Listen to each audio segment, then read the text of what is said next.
বাংলাদেশের মহান মুক্তিযুদ্ধ কোনো একক শ্রেণীর লড়াই ছিল না, এটি ছিল সর্বস্তরের মানুষের অংশগ্রহণে গড়ে ওঠা এক জনযুদ্ধ। সাধারণ মানুষের সাহস, ত্যাগ ও ঐক্যই এই যুদ্ধকে বিজয়ের দিকে নিয়ে যায়। এই সংগ্রামে বুদ্ধিজীবীরা ছিলেন জাতির বিবেক, আলোকবর্তিকা, যারা অন্ধকার সময়ে পথ দেখিয়েছিলেন। পাকিস্তানি শাসন আমলের বৈষম্য, শোষণ ও দমন পীড়নের বিরুদ্ধে বাঙালির জাগরণে বুদ্ধিজীবীদের ভূমিকা ছিল অগ্রণী। লেখনী, বক্তৃতা ও চিন্তা চর্চার মাধ্যমে তারা মানুষকে সচেতন করেছেন, প্রস্তুত করেছেন প্রতিরোধের জন্য। 1971 সালের 25 মার্চের কালরাত্রিতে সেই বুদ্ধিবৃত্তিক নেতৃত্বের ওপরই নেমে আসে প্রথম আঘাত। ঢাকা বিশ্ববিদ্যালয়ের শিক্ষক সহ শতাধিক বুদ্ধিজীবী সেদিন প্রাণ হারান। পরাজয় যখন পাকিস্তানি হানাদার বাহিনীর সামনে স্পষ্ট, তখনই তারা চূড়ান্ত আঘাত হানে জাতির মেরুদণ্ডে।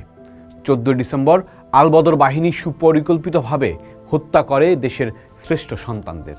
শহীদ হন দার্শনিক অধ্যাপক জি.সি. দেব, শিক্ষক ও নাট্যকার মুনির চৌধুরী, ভাষাবিজ্ঞানী ডক্টর মোফাজ্জল হায়দার চৌধুরী, কথা সাহিত্যিক ডক্টর আনোয়ার পাশা, সাংবাদিক সিরাজউদ্দিন হোসেন ও শহীদুল্লাহ কায়সার, চিকিৎসক ডাক্তার ফজলে রাব্বি ও ডাক্তার আলিম চৌধুরী সহ অসংখ্য শিক্ষক, লেখক, সাংবাদিক ও চিকিৎসক। এই হত্যাযজ্ঞে আলবদর, আল শামস ও রাজাকার বাহিনী পাকিস্তানি সেনাদের সহযোগী হিসেবে বাড়ি বাড়ি গিয়ে বুদ্ধিজীবীদের ধরে নিয়ে যায়। উদ্দেশ্য ছিল স্বাধীন বাংলাদেশের ভবিষ্যৎকে মেধাশূন্য করে দেয়া। মুক্তিযুদ্ধের গণহত্যার সাক্ষ্য বহন করছে দেশের বিভিন্ন স্থানে ছড়িয়ে থাকা গণকবর ও বধ্যভূমি। এগুলো শুধু শোকের স্মারক নয়, ইতিহাসের জীবন্ত দলিল। কিন্তু দুঃখজনক বাস্তবতা হলো, অবহেলা, দখল ও অপরিকল্পিত উন্নয়নের কারণে অনেক গণকবর আজ হারিয়ে গেছে।